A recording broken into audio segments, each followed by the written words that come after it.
As Germany invaded the neutral country of Belgium, no one foresaw how long the war would last and how gruesome the costs would be. Over 65 million people fought. Over 20 million were wounded. Between 9 and 10 million died on the battlefield, and another 20 million lost their lives due to hunger and disease related to the war. The magnitude of the killing was unprecedented. In just the first 3 months of the war, nearly the entire original British Army was wiped out. Despite all the carnage, the battle lines remained almost stationary in France. The Western Front, as it was known, was defined by 2 lines of trenches, zigzagging across northern and eastern France for thousands of miles. Wide enough for 2 men to walk abreast and stand erect to fire their machine guns, the trenches were choked with mire, rats, and lice.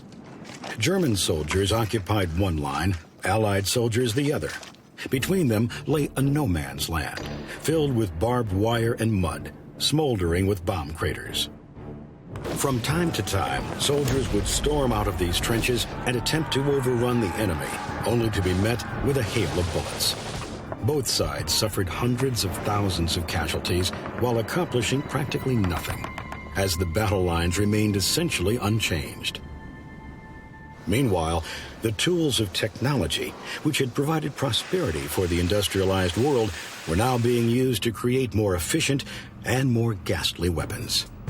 A soldier described the shocking sight of a machine gun that could fire 500 to 600 bullets per minute. I saw trees as large as a man's thigh, literally cut down by the stream of lead. In 1914, the German army deployed their new cannon against Belgium. Big Bertha, as it was called, could hurl an 1,800-pound shell 9 miles. A year later, at the Second Battle of Ypres, the Germans introduced poison gas to warfare.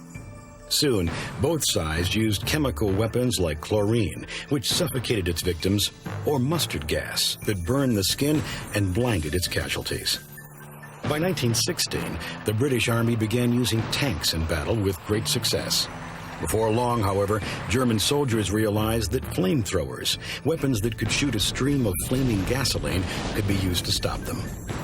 Balloons and then airplanes were converted into weapons of war. When Germany attacked the Belgian city of Liège in 1914, it was the first time civilians were killed by a warplane. Planes were fitted with machine guns and loaded with bombs, and soon began dueling in air-to-air combat. These dogfights became a common sight over the skies of Europe. Germany's leading fighter pilot, Manfred Richthofen, nicknamed the Red Baron by the British because of his brightly painted red Albatross airplane, shot down 80 Allied aircraft before being struck by a bullet from the trenches and crashing to his death. If I should come out of this war alive, I will have more luck than brains. Even more destruction was waiting on and under the Atlantic Ocean, as Germany pressed its Unterseeboots, its submarines, into the battle. German submarines, U-boats, patrolled the Atlantic, firing torpedoes on merchant ships trying to deliver supplies to the Allies. It aroused the anger of Americans in particular because they felt that this was a violation of the principle of the freedom of the seas, long a cornerstone of United States foreign policy. Germany then launched a U-boat blockade in response to the British blockade along the German coast, which in theory prevented contraband, weapons, and military supplies from reaching Germany. But the British definition of contraband was wide-sweeping, including food and fertilizer for crops. 750,000 Germans died of starvation during the British blockade. 75,000 people lost their lives due to German submarine warfare. The blockades continued the pattern of war begun in the trenches.